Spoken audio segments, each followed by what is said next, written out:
Thanks for tuning in to Bourbon Drop. I'm your host, Myron. Today, we've got Weller 12. I've never had Black Label Weller 12 before. Thanks to my man, Kenny.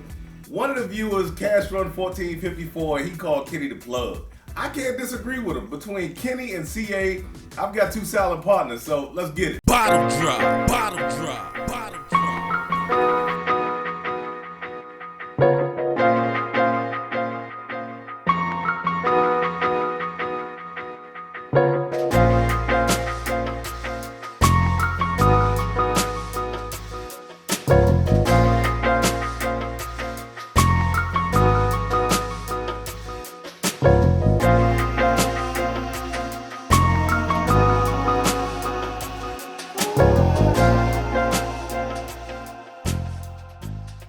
Like I said, I've never had Weller 12 before, and when it comes to luck, my man Kenny, man, I'm telling you, he's got the best luck in the world because he got the Pappy in the lottery, he got the Weller 12 in the lottery. I've only won a Stag Junior in the lottery. Right now I'm in the lottery for another Weller 12, but I just want to get into this thing because it is so sought after, man, and my relationship with Weller is pretty 50-50, so will this be the tiebreaker? I don't know. Let's get into the nose.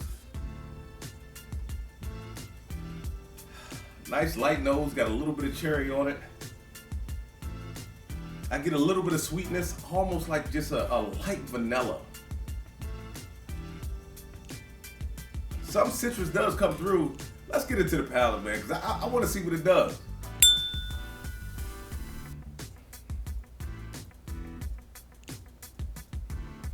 That is a very enjoyable sip. I'm not going to sit up here and lie to you guys and tell you that's blowing my socks off. I get a little bit of oak, I get a little bit of honey. Some of that cherry does transfer over. It's a very light vanilla extract. You know, if that makes sense, it's a nice, light, pleasant pour. 12 years old, can't beat it. I think Virginia ABC retails it for about 50 bucks. I would pay $50 for this pour. It only comes in at 90 proof. You know me, I'm a little more of a high proof guy, so 90 proof is lower than the wheelhouse that I like. So I'm not gonna say that it would definitely be in my wheelhouse, but 90 proof, for 90 proof, it is a very enjoyable pour. Let's go back into the nose. Yeah, everything stays the same. You've got a little more of that citrus that comes out, but it's a light vanilla, light cherry, and yeah, light vanilla, light cherry, and that's pretty much it. You do get a touch of oak in there. I mean, for it to be 12 years old, I'm surprised I'm not picking up more oak than I am. Let's go back into the palate.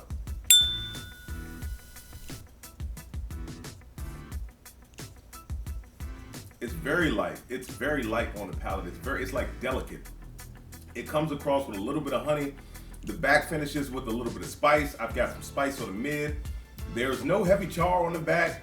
I do pick up some oak. It is a touch of a drying oak, I will say that. At 12 years old, I mean, can't beat it for 45 bucks, 45 or 50 bucks. I don't know if you're gonna find it for that, unless you get it in a lottery, or it just happens to be on one of the ABC drops, or if your local ABC sells it for retail. Let's get into the breakdown. Is Weller 12 worth the chase? I would have to say no. It is nothing super special about this bottle. It really isn't. Is it an enjoyable pour? Hell yeah. I mean, this thing is good. It's got a nice, really light, delicate. I mean, this is something that you would sip on a summer afternoon after a long day's work or a hot day in the yard, and you just want something nice and light. This is what I would sip on after something like that. But as far as chasing this thing, I don't think I'd ever chase it. Would I pay over retail for it? 50 bucks is a lot for 90 proof. There are probably, well, I will say there are better things out there for 50 bucks than the Weller 12. But it's something that you're not gonna get all the time. So if I saw it was sitting on the shelf at the store, yes, I would get it. Would I pay over retail for it? Maybe 10 to 15, and I know I'm not gonna find it for 10 to 15. I wouldn't go as high as my 30. I mean, I couldn't see myself going anywhere close to 75 or 80 bucks for this thing. Would I give it to a new bourbon drinker? I would definitely give it to a new bourbon drinker. I think a new bourbon drinker would enjoy this. They would finally be able to get something with a little bit of age on it and see how that comes across to them, see if it's a little too oaky for them, which I don't think a lot of the oak comes across at all. I think it is, you do get a touch of that oak, but that oak is a drying oak, so that can be off-putting to some bourbon drinkers, but I think a new bourbon drinker would find this very enjoyable. Will it always be on the bar? Unfortunately, I can't find these like that, and this is not mine. This is a loaner. So my man Kenny hooked me up, so I've got to give it back to him. If I could find this on a daily basis, yes, it would always be on the bar. Like I said, it is a very enjoyable pour. It is something that I can see myself sipping on after a hard day's work in the yard or a hard day's work in the summertime. So with that being said, let the whiskey flow, never run out unless you head it to a drop. Till next time.